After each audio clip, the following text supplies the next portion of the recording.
Bismillahirrahmanirrahim and Assalamu alaikum. Today we are going to discuss about potassium sparing diuretics. If we go toward the introduction, potassium sparing diuretics नाम से ही जाहिर है, they actually reduce the potassium excretion. Remember what they actually do? They reduce potassium excretion. Another major thing, they mainly act on the collecting tubule of the nephron, and they actually act by two mechanisms of actions, one of which is aldosterone antagonist and the other one is epithelial sodium channel blockers. So let's move on.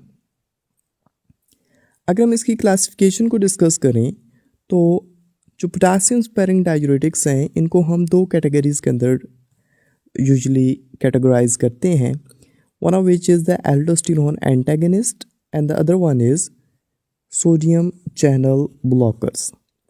Aldosterone antagonist में जो drugs आती हैं उनमें one is spironolactone and the other one is eplerenone, while in the sodium channel blockers there are two drugs which is triamiterene and the other one is amiloride. Let's move on toward the mechanism of action of aldosterone antagonist. अगर हम इनके mechanism of action को discuss करें तो जो spironolactone and eplerenone they are actually the synthetic steroids. They are actually what? They are the synthetic steroids. They antagonize the aldosterone receptor. क्या मतलब कि स्पाइरोनोलैक्टोन एंड एप्लिरिनोन वहाँ पर जाके बाइंड करेंगे जहाँ पर एक्चुअली एल्डोस्टेरोन ने जाके बाइंड होना होता है. जब they prevent the receptor complex translocation to the nucleus. Now remember, actually जब जाके एल्डोस्टेरोन बाइंड होता है तो एल्डोस्टेरोन के बाइंड होने से एक ट्रांसक्रिप्शन फैक्टर एक्टिवेट हो जाता है और वो जाके न्यूक्लियस के अंदर जाता है और न्यूक्लियस के अंदर ट्रांसक्रिप्शन और ट्रांसलेशन, न्यूक्लियस से ट्रांसक्रिप्शन होगी, मैसेंजर आरएनए बाहर आएगा और फिर ट्रांसलेशन होगी और ट्रांसलेशन से सिंथेसाइज होगी प्रोटीन. उस प्रोटीन की सिंथेसिस बहुत ही इम्पॉर्टेंट है क्योंकि वही प्रोटीन सोडियम एंड पोटासियम की एक्सचेंज करवाती है और सोडियम की रीअब्जॉर्प्शन करवाती है. जब ये हम स्पाइरोनोलैक्टोन और एप्लिरिनोन देंगे तो ये एक्चुअली क्या करेगी कि ये एल्डोस्टेरोन के रिसेप्टर पर बाइंड तो करेगी लेकिन वो जो एक्चुअली ट्रांसक्रिप्शन फैक्टर है जो एक्टिवेट होता है वो एक्टिवेट नहीं होगा और प्रोटीन की सिंथेसिस नहीं होगी. जब प्रोटीन की सिंथेसिस नहीं होगी तो सोडियम की रीअब्जॉर्प्शन डिक्रीज़ हो जाएगी और पोटासियम की एक्सक्रीशन भी डिक्रीज़ हो जाएगी और H पॉजिटिव आयन की क्या होगी, सिक्रीशन होगी. So this was the mechanism of action of aldosterone antagonist. अगर हम स्पाइरोनोलैक्टोन और एप्लिरिनोन को डिफ्रेंशिएट करें तो एप्लिरिनोन ज़्यादा सिलेक्टिव होता है toward the aldosterone receptors. This is the more selective. लेकिन चूँकि ये स्टेरॉइड्स हैं तो जो स्पाइरोनोलैक्टोन है वो दूसरे रिसेप्टर्स पर भी जाके बाइंड कर सकता है, जैसे कि प्रोजेस्टेरोन के जो रिसेप्टर्स हो गए या अदर जो एंड्रोजन के रिसेप्टर्स हो सकते हैं उनके ऊपर भी ये जाके बाइंड कर सकता है. तो इसकी वजह से जो स्पाइरोनोलैक्टोन है अगर हम ये यूज़ करेंगे तो इसके एंडोक्राइन साइड इफ़ेक्ट्स आएंगे, जैसा कि हमारे पास गायनेकोमास्टिया हो सकता है if a patient use spironolactone. Let's move on. अगर हम इसके थेराप्यूटिक यूजेस के बारे में डिस्कस करें तो नंबर वन इज़ एडीमा. अब एडीमा एक्चुअली क्या होता है कि जो इंटरस्टिशियल वॉल्यूम है फ्लूइड की रिटेंशन इंक्रीज़ हो जाती है, तो फ्लूइड की रिटेंशन के इंक्रीज़ होने की वजह से एडीमा हो सकता है. अब ये oedema different parts of body पर हो सकता है, ये फेस के ऊपर भी हो सकता है, लेग्स के रीजन्स के अंदर भी एडीमा हो सकता है या सम टाइम इवन लंग्स के एरियाज़ के अंदर भी एडीमा हो सकता है. फ्लूइड की रिटेंशन इंक्रीज़ हो सकती है. तो एल्डोस्टेरोन का थेराप्यूटिक यूज़ ये है कि ये उस एडीमा को रिड्यूस करता है, उस वाटर की रिटेंशन और यू कैन से जो फ्लूइड की रिटेंशन है इन द इंटरस्टिशियल स्पेसेस के अंदर उसको डिक्रीज़ कर सकता है एल्डोस्टेरॉन। अदर इसका मेजर इफेक्ट ये है कि हेपेटिक सिरोसिस के अंदर भी हम इसको यूज़ कर सकते हैं as a drug of choice. Actually होता ये है कि हेपेटिक सिरोसिस के अंदर रास सिस्टम एक्टिवेट हो जाता है और रास सिस्टम के एक्टिवेट होने की वजह से एल्डोस्टेरॉन की सिंथेसिस ज़्यादा हो जाती है और एल्डोस्टेरॉन जब सिंथेसाइज होगा this is very much fair that के सोडियम की रीअब्जॉर्प्शन होना स्टार्ट हो जाएगी, सोडियम की रिटेंशन होगी और सोडियम की रिटेंशन के साथ साथ वाटर की रिटेंशन भी होगी और वाटर की रिटेंशन की वजह से जो फ्लूइड वॉल्यूम है वो ज़्यादा इंक्रीज़ होना स्टार्ट हो जाएगा।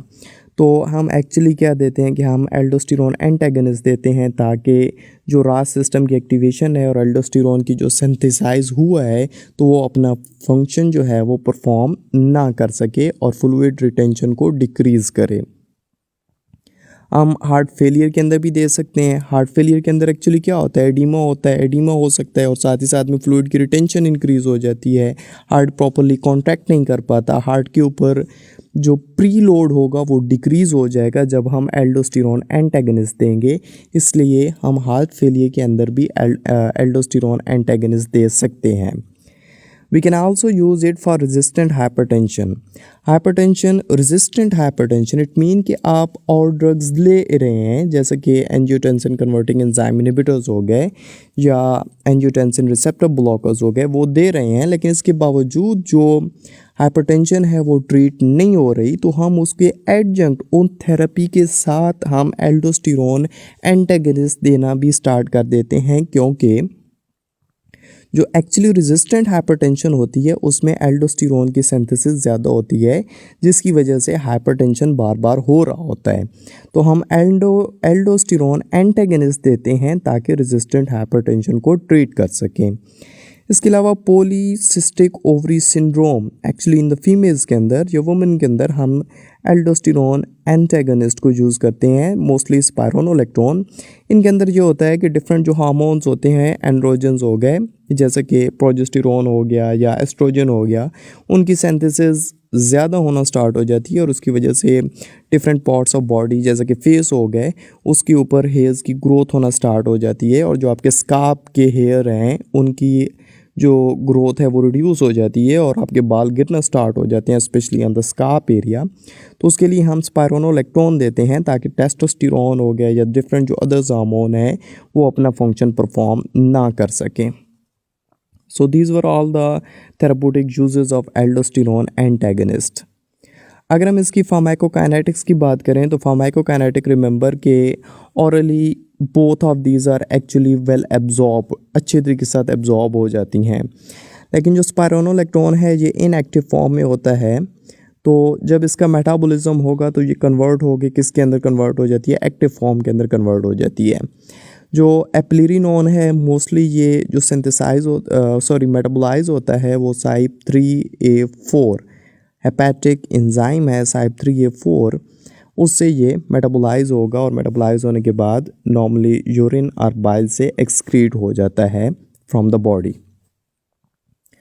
अगर हम एडवर्स इफ़ेक्ट्स की बात करें एल्डोस्टेरॉन एंटागनिस्ट की तो number 1, it can cause hyperkalaemia. जो पोटासियम की बॉडी के अंदर रिटेंशन और यू कैन से कंसंट्रेशन या लेवल इंक्रीज़ कर देगा एल्डोस्टेरॉन एंटागनिस्ट। तो इसकी वजह से जो रीनल ये किन पेशेंट्स के अंदर होता है, एक्चुअली ये जो स्पाइरोनोलेक्टोन है ये बॉडी से एक्सक्रीट होती है थ्रू किडनीज़। अगर कोई ऐसा पेशेंट है जो कि किडनी डिसफंक्शन है उसका या उसके प्रॉपरली जो किडनी है वो फंक्शन नहीं कर रहा, तो जो एल्डोस्टेरॉन एंटागनिस्ट हैं वो बॉडी से एक्सक्रीट नहीं होंगे और एक्सक्रीट ना होने की वजह से उनकी हाफ़ लाइफ ज़्यादा हो जाएगी और हाफ़ लाइफ ज़्यादा होने की वजह से जो पोटासियम की कंसंट्रेशन है बॉडी के अंदर वो ज़्यादा हो जाएगी। इसके अलावा spironolactone can cause gynecomastia in the 10% of the man और मेंस्ट्रुअल इरेगुलरिटीज़ भी काज कर सकता है इन वोमेन। इन शॉर्ट जो स्पाइरोनोलेक्टोन है इसके साइड इफ़ेक्ट ज़्यादा होते हैं, इसलिए एप्लिरिनोन मोस्ट कॉमनली रेकमेंड की जाती है in place of spironolactone. Now जो सेकेंड क्लास थी that were the sodium channel epithelial sodium channel blockers. इनमें दो ड्रग्स आ रही थी, number one is triamterene and other one is amiloride. अगर हम इनका मैकेनिज़्म ऑफ एक्शन देखें तो जो एक्चुअली कलेक्टिंग ट्यूब्यूल की मेम्ब्रेन के ऊपर सोडियम एंड पोटासियम एक्सचेंजर लगे होते हैं, ये उनको जाके ब्लॉक कर देता है और इसका एक्शन एल्डोस्टेरोन के रिसेप्टर्स के ऊपर नहीं होता। ये सिंपली जाके सोडियम और पोटासियम के जो एक्सचेंजर्स हैं on the membrane of the collecting tubule उनको जाके ब्लॉक करेगा, और वो मेम्ब्रेन एक्चुअली एपिथेलियल मेम्ब्रेन होती है। तो उसके ब्लॉकेज की वजह से जो सोडियम की रीअब्जॉर्प्शन होगी वो नहीं होगी और पोटासियम की excretion into the tubular lumen वो भी नहीं होगी। इस वे से जो सोडियम होगा वो यूरिन से बॉडी से एक्सक्रीट होना स्टार्ट हो जाएगा। एक्शन जो है मैं बात कर चुका कि एल्डोस्टेरोन की प्रेजेंस इसको कोई इम्पैक्ट नहीं डालती, इसका कोई रिलेशन एल्डोस्टेरोन के रिसेप्टर्स के साथ नहीं है, और ये माइल्ड पोटासियम स्पेरिंग डाययूरेसिस है।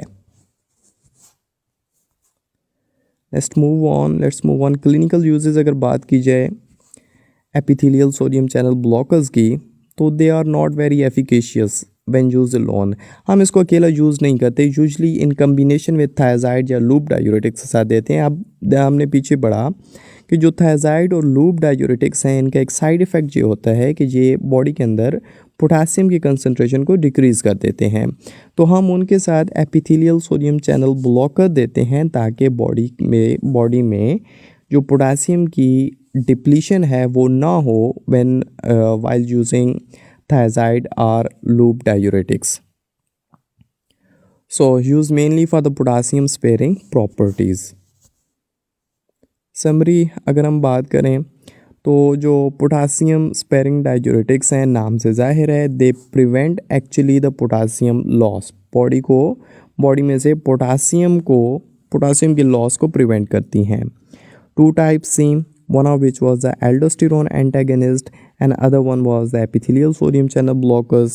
They are important in the heart failure and resistant hypertension. और रिमेंबर रखिएगा कि जब आप ये यूज़ कर रहे हैं तो आप मॉनिटर करते रहें सेरम के अंदर पोटासियम की कंसंट्रेशन को, ताकि हाइपरकलेमिया ना हो जाए while using these drugs. So this was all about today's lecture, which was about potassium sparing diuretics.